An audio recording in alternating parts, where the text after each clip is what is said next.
traduite, exprimée grâce à une action, donc l'action éditoriale dans notre pays. Donc c'est un phénomène important à saluer.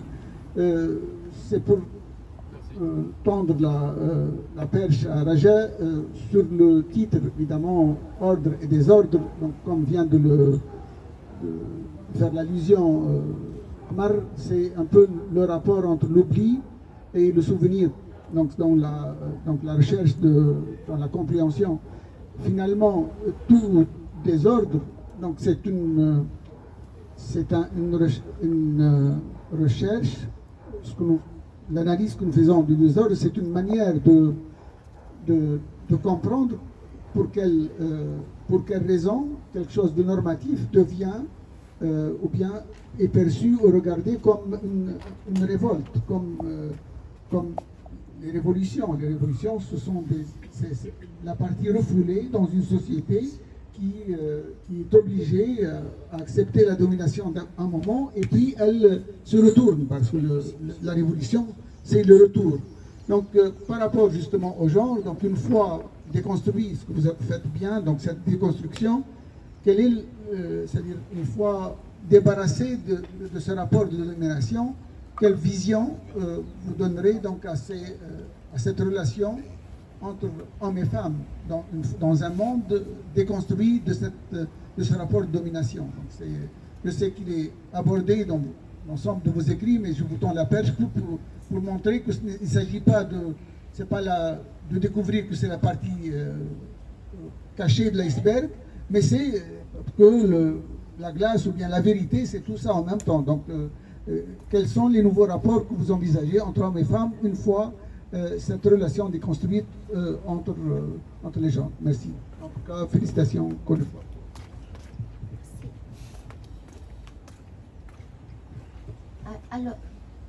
Alors j'ai essayé de déconstruire justement la domination masculine. J'ai montré qu'elle existe, mais en même temps qu'elle n'existe pas. Pas vraiment, parce que les femmes ne sont pas des dominées passives. Ne sont pas, parce que très souvent, quand on décrivait la domination masculine, on supposait que les femmes étaient inactives, étaient dans la position de victime. J'ai montré que la réalité, même historique, était complexe, que la femme, que la victime n'est pas passive, que alors pour le titre aussi, j'ai évité le et, la conjonction ordre désordre, justement parce que je n'avais pas envie de parler d'un côté de l'ordre et de l'autre côté du désordre. J'ai montré que l'ordre lui-même, il est miné dès le départ. Il est fragile, l'ordre lui-même. Puisque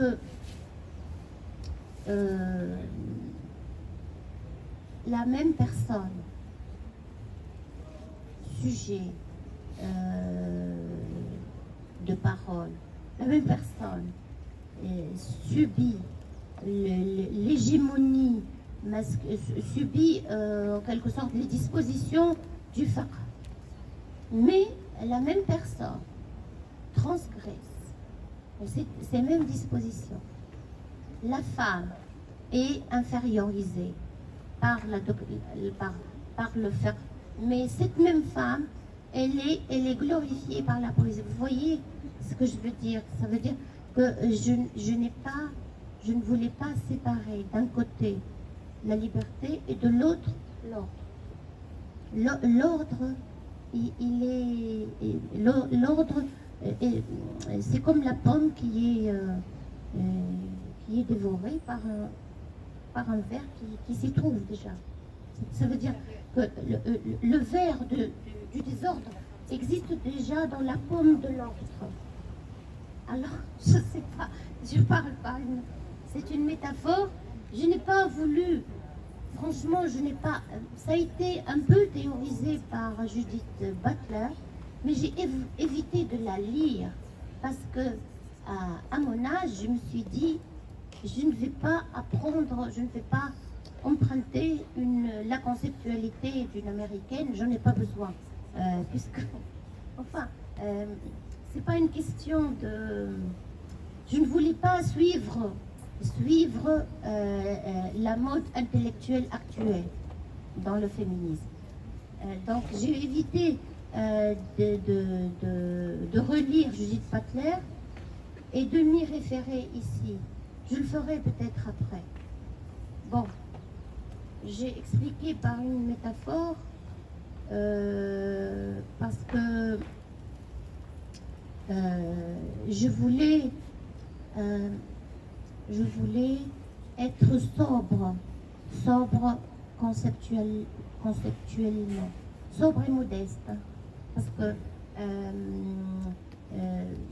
employer le jargon moderne, etc., je n'aime pas beaucoup. Enfin, je n'aime plus.